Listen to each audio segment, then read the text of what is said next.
In this video, I'm going to give you my 12 cents on cameos versus first appearances. It might get a little spicy.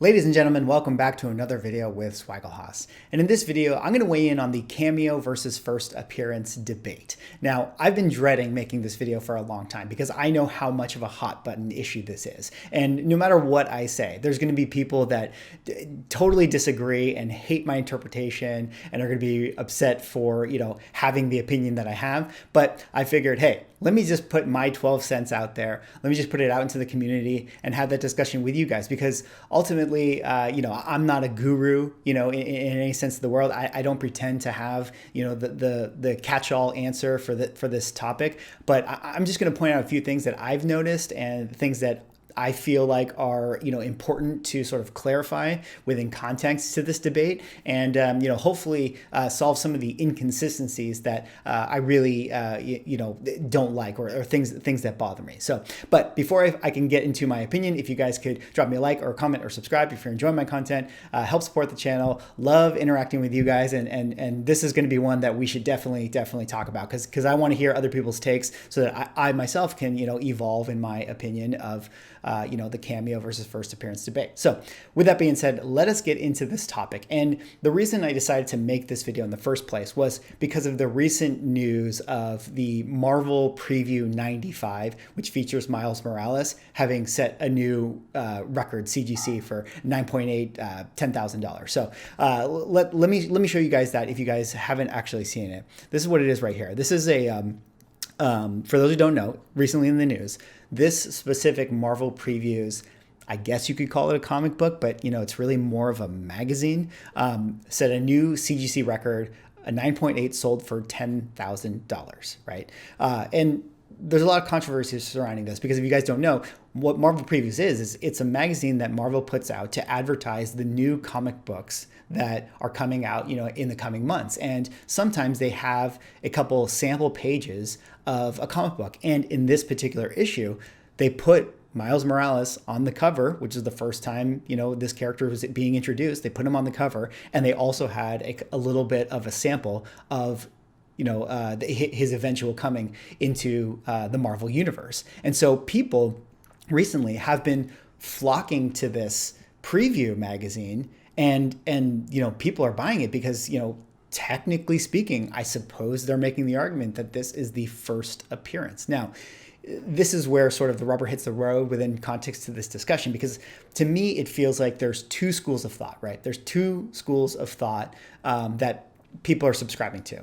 Now, there might be more, but generally speaking, I feel like for the context of this video, we're going to talk about the two. Now, the first one is, I sort of define it as like the hard interpretation, which is a first appearance is a first appearance, and that's it. It doesn't matter if it's one panel. It doesn't matter if it's a preview magazine. As soon as you see that character, that is the first appearance, and nothing else matters, right? So these are the people who would say that Hulk 180 is the first appearance of Wolverine. As soon as the cat's out of the bag with that, as soon as we saw him, that's it. That's his first appearance. And then there's the other side of it, which is where we invent these terms of like first cameo, first full, second cameo, second full, third, cameo, whatever. We're inventing these terms to define, appearances within context of comic books. And this is the model that I personally actually subscribe to, because the reality is, it's not black and white with a lot of characters. There are those characters where it's like, hey, look, you get a comic book, it's their first appearance, they're involved in the story, they're on the cover, and it's very, very clear that this is a first appearance. And then there's a lot of characters who like, it's not very clear. There's characters that have first appearances, but they're like a couple panels, and then they have the next appearance, they're like in the shadows, and then the third appearance, they're on the cover, and it's not very clear. And this is where I feel like it is important to have these distinctions when talking about character appearances, because it all comes down to this. there's a feeling of owning some of these books, and it's really about feeling satisfied with owning it. You know, I'm not one to say, like, if you guys want to buy, you know, Marvel Previews 95 and you feel like you own the first appearance of Miles Morales, hey, more power to you. Like, that's not what it is for me. You know, I don't personally want to spend $10,000 buying a preview magazine for Miles Morales. That's not what I would do. But hey, if you feel like that's a collector item that you want to have, if you feel like that is something that is, you know, valuable to you, then by all means do it. You know, I'm not going to tell you what to collect or why you're wrong. But for me, and what I presume to be a lot of people within the community, is that feeling, that satisfying feeling from owning a Marvel Preview 95 is not going to be the same satisfying feeling as owning the, you know, the Ultimate Fallout magazine or comic where, you know, some people will say is his actual first appearance. Similarly, owning the Hulk 180 versus the Hulk 181, I feel like it's a satisfaction thing. You know, people, yeah, you could make this argument that, okay, Hulk 180 by you know, cut and dry is Wolverine's first appearance, and that's what it is. But I don't think it's going to feel as good for people who own that magazine compared to people owning Hulk 181, where they see him on the cover and he's fully involved in the story. That feeling is going to be something that is more important and trumps this sort of like hard definition of first appearance. And ultimately, I think that the market has spoken for that. You know, the market is going to 181.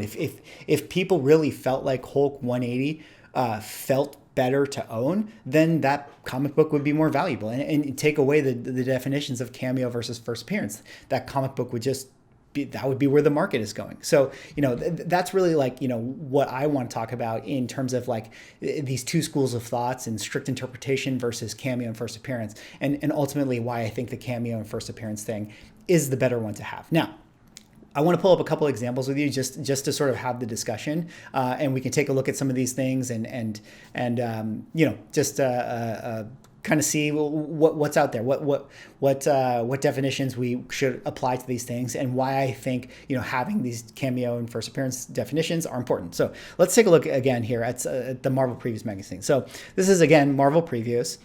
It's a quote unquote first appearance of Miles Morales. Now, again, if you want to collect it, by all means, but I personally don't think that this is his first appearance. I'm of the opinion that this is not his first appearance because it doesn't feel satisfying to me. You know, if I were to own this, I would feel like I was cheating the system in terms of owning his first appearance. This doesn't feel like a comic that I am collecting.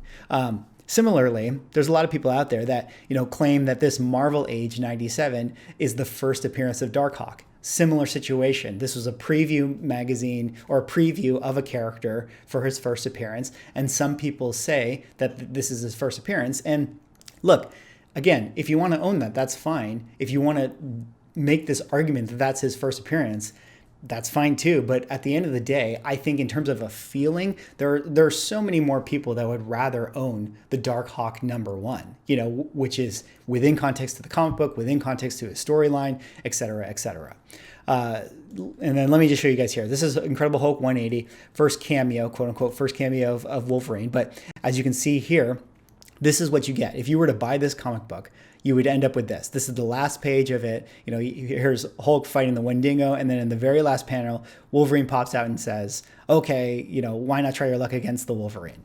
So look, if that's what you feel like is owning the first appearance of Wolverine, that's awesome. But to me, it feels like, you know, it's a little bit of like the sniff test, in my opinion, where it's like if I was showing a person, you know, if I was showing a person my comic books and I owned Hulk 180 and I was like, hey, check it out. I want to show you the first appearance of Wolverine. And they're like, cool, man, that'd be awesome. And I flip to that and I flip to that last page. I mean, and I'd say like, yeah, that's it. That's the first appearance of Wolverine right there. Do you think that they would be as impressed as if I had Hulk 181 and I was able to show Wolverine on the cover and they could flip through the magazine and see Wolverine in multiple panels? I don't think so. I don't think that in that sort of sniff test sort of approach that anyone would be impressed by seeing, Incredible Hulk 180 and seeing Wolverine in that last panel. So, again, if you want to define it as this is the first appearance, you can, but, I just don't think that in terms of a satisfying, collector item, it's something that people want to have. And this is why I think having the distinction of a cameo first appearance versus a full appearance, is really important, because the full appearance is usually the thing that people feel more satisfied in owning. All right, let's move on with a few other examples here that I want to pull up. Okay, so this is something too where it's like, if we're going with the interpretation that's the hard definition, first appearance is first appearance is first appearance, and that's it. Well, let me point out a comic book to you guys, which is Daredevil 115. Now, what's so special about this one? Well, for those who don't know, inside of this comic book, there is a advertisement for Hulk 181 right here.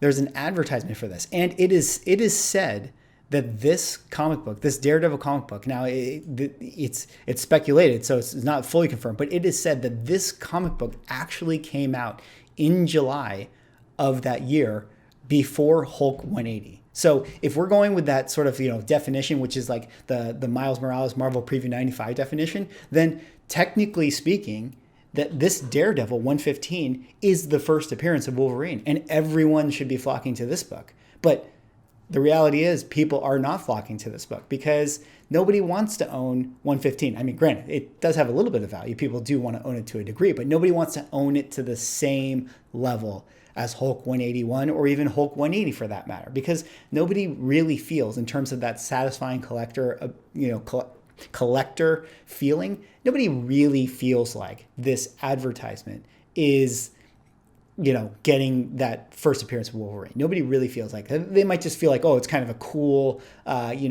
mini key because it has like this little special Easter egg of Wolverine. That's what they feel. So, all right, moving on though. All right, so here's another thing I wanted to pull up too.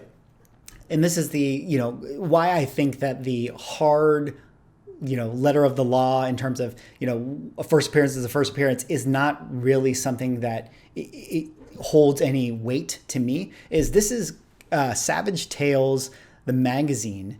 I think it's #1 issue. And this technically speaking is the first appearance of Man-Thing, right? This is the first appearance of Man-Thing, but it comes in a magazine. So, why? And granted, this one is more expensive than Man-Thing's traditional comic first appearance, which comes out a year later in a Kazar comic book. But why do we feel like that this is something that is, more valuable than, the Kazar comic book? Because maybe the prices are up because it's rare. It's more rare to find this magazine because, people collect comic books more than magazines. But again, as a collector, for myself, like I don't feel like this is a satisfying thing to own as a comic book collector. Granted, and two, here, this is an interesting point. This kind of begs the question of like, if when we look at the Star Wars books, right? And we're sort of saying like, oh, this is the first appearance of Darth Vader in the comic books. This is the first appearance of Boba Fett in comic books. Like, well, why do we care? Why do we care? If we're going to say that that magazine is the first appearance of Man-Thing, then why do we care that this comic book has Boba Fett in it when technically speaking, his first appearance is in the movie? Like I should be collecting the VHS tape of the Star Wars Empire Strikes Back, so I can say, oh, here's the first appearance of Boba Fett, like right here. I should put the VHS tape on my wall next to the comic book. So when we're talking about like hard set rules of like, oh, well, the first appearance is anytime you ever saw the first appearance and that's it. I feel like, okay, well then, we got to look at other mediums. We got to look at other mediums because who cares about comic books? Like why stop at comic books?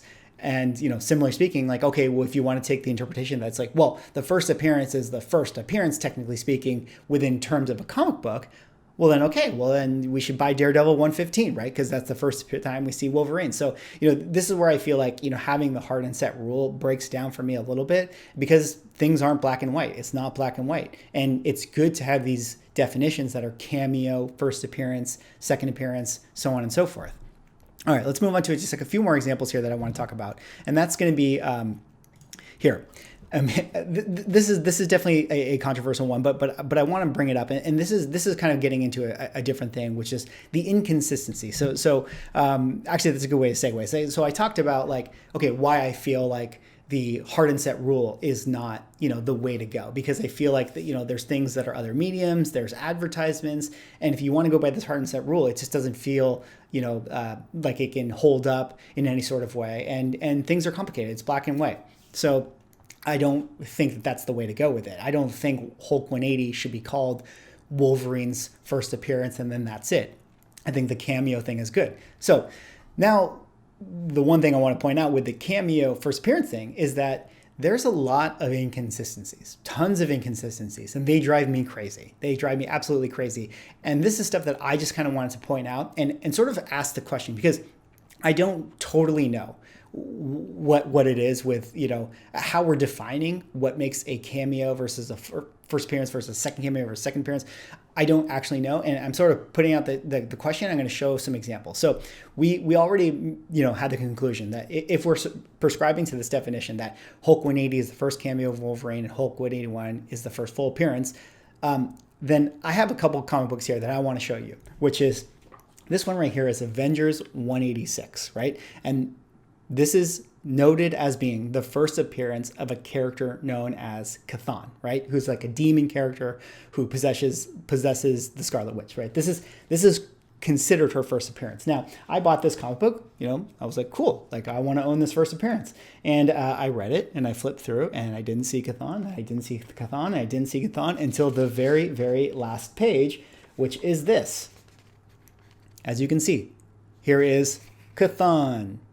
Now, why is this comic book called the first appearance of Chthon and not the first cameo appearance of Chthon? Whereas, in the next issue, you can see here he is possessed in her and she's on the cover and she, the whole storyline is her, as being possessed by the Chthon. Now, second to that, I bought this one right here, Marvel 2-in-1, Thing and Stingray, number 64. And this was the first appearance of a few members of the Serpent Society. So I was like, cool, let me read this book. And I read it and I read it and I saw nothing and I saw no Serpent Society, nothing. And then eventually I got to the end of the book here. And what did I see? This is it, the last page. And here is the Serpent Society, Black Mamba, Anaconda, Death Adder, and Sidewinder. Now, is that not a cameo appearance that is exactly like the cameo appearance of Hulk 180? But again, apps like Key Collector, things like CGC, they call this the first appearance. So where's the consistency there? Versus the next issue, you see them here, they're on the cover, and the storyline is the full appearance of them. So again, this was something when I talk about that word satisfaction,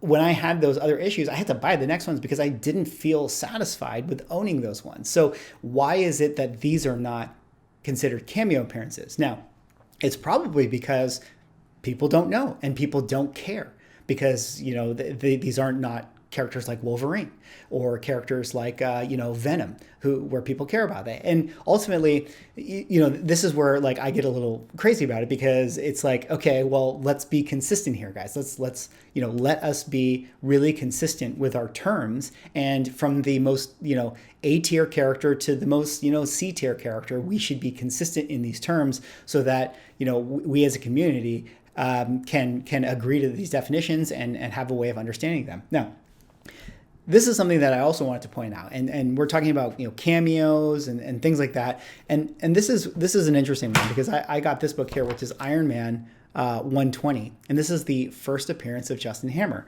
and I read this comic book and I went through it, and I didn't see Justin Hammer all the way through it until I got to the second to last page, which sort of is an interesting dilemma. But as you can see here, this is the second to last page. And at the bottom, that's 1, 2, and 3 panels. Looks kind of like a cameo to me, personally. Looks like a cameo to me. And granted, this is now the last page. And that's it. So this is like an interlude in the story where with Iron Man, he's fighting Submariner the whole time. And then at the very second to last page, it cuts to an interlude where we introduce Justin Hammer. And so do we feel like this is not a cameo? Like, how does the cameo system work? Do cameos have to be on the last page to be cameos?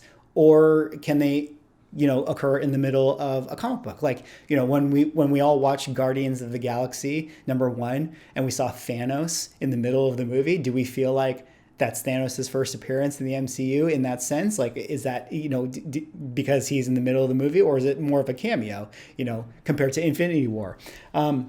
Similarly, there's this one right here, X Factor number 23, and Key Collector has been calling this the first appearance, trying to clarify this as the first appearance of Archangel.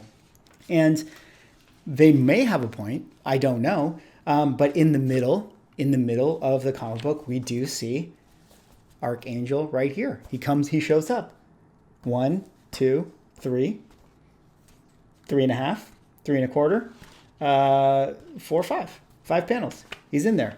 And this is an interlude within the story. Now, typically speaking, the next one, X Factor number 24, this is considered the first appearance of Archangel, but they're saying that this is now the first appearance of Archangel number 23. But the reality is, does anyone feel satisfied owning this one compared to this one, where Archangel is on the cover and he's fully involved in the story? Like, that term satisfaction is really important to me. Like, the market doesn't care that he showed up in 23. So why aren't we calling that a cameo? Just because it's in the middle of the story? So is that how we're sort of defining the rules of this? I want to know from you guys. I want to know. So last thing I want to talk about within this discussion, I know it's been kind of a lengthy video, but the last thing I want to talk about here is we got to talk about second appearance of Punisher. Right? Second appearance of Punisher. This is, shout out to Journo's Comics and Pop Culture. You guys should check him out. He's an awesome YouTuber. But he talked about this, and I happen to agree with his take on this. The inconsistency of what we're doing with calling this the second appearance of Punisher versus the second cameo appearance of Punisher is crazy to me. And this is why I think, we really need to have these definitions locked within the community, because again, it's not black and white. It's not black and white. These appearances are, we need to figure out how to make terms so that we can understand that when we purchase these books, we know what to expect. All right, so let's take a look at this. So everyone knows 121, first appearance of Punisher, or 129, sorry, ASM 129, first full appearance of Punisher. And then we get this one right here, which is 134. And as you can see right here, Punisher shows up in the last panel, very similar to a Wolverine cameo. And then this magazine, 135, or this comic book, has always been considered the second appearance of Punisher right there. We see him on the cover and he's fully involved in the story. So how do we feel about 134? Is this Punisher's second appearance? That's what Key Collector is saying. Or is this his second cameo appearance? Now, I don't know how you want to define it. But if you're going to call this his second appearance, right? In terms of, because you're saying, oh, we fully see him, he's on the last page, we see his foot, we see his gun, and you're calling this his second appearance, then why are you calling Amazing Spider-Man 299 Venom's first cameo? Why are you doing that? Same situation. We see him in the shadows here, he emerges on his face, we see him in a reflection of the eyeball, and then on the last page, we see him fully there and he says, I'm home, and it says Venom right there. So why are you calling this a cameo, but you're calling this a second full appearance? Now, is it because once you get to first appearances, the cat's out of the bag? Like the cat's just out of the bag, we're in first appearance town, and now anything after that is a second appearance. But then, if that's the case, if once the cat's out of the bag, then what about this one? Let me show you this. We got Captain Marvel. Okay, everyone knows Iron Man 55 is the first appearance of Thanos, right? And in Key Collector itself, they say that Captain Marvel 26 is the second appearance of Thanos, but they also say Captain Marvel 25 is a second cameo, I think is what they called it, or a second cameo appearance of Thanos. But look at it here. When I look at it, do we feel like this is the second appearance of Thanos? It's the last page, and he's in the shadows here, and we see him say, he's sitting in a chair, we got his arm there, then he's in the shadows, then we see his mouth move, and he says, begin Operation Kree Crusher. That's what we see. So is this the second appearance of Thanos, or is this the second cameo of Thanos? What kind of definition are we doing? Is it once the cat's out of the bag, he's in Iron Man 55, and therefore in 25, it should be his second appearance? If we're going by the Punisher definition, then yeah, that should be a second appearance. But does anyone feel like that really is his second appearance? It feels like kind of a cameo situation. So Anyways, these are some of the things I want to point out to you guys. I feel like there's a lot of inconsistencies with the whole market. And ultimately, this is why I feel like having terms like first cameo, first appearance, second appearance, things like that is really important, because things aren't black and white. And having these definitions is important for the community to understand which books are what. Because ultimately, you know, when it comes to owning and buying what you feel like is a collectible item that means something to you, obviously everyone is different, but it would be nice to sort of have these terms so that you know what you're getting when you purchase some of these keys. Anyways, that's all I got for this video. I know it was a bit of a long one, a little bit rambly. Hopefully you guys were able to follow and I made sense with what I was talking about. But ultimately, you know, drop me a comment, drop me a like, you know, let's have this conversation. I want to know what you guys think. I want to know what you guys think about some of the examples I put up, and weigh in on this conversation. And actually, I want to know, does anyone know of any comics out there that have a first appearance of a character who's actually on the cover, but within context of the story, they only show up on the last page, or they're only like in a cameo? That's what I want to know that too, because I want to know how the cover affects, you know, the cameo first appearance storyline. Does anyone know an example like that? Anyways, that's all I got for this video. Hope you guys enjoyed it. Hope you guys, got all your first appearances and second appearances in order with your books. And yeah, drop me a comment, like, subscribe if you're enjoying my content, and I'll see you in the next video.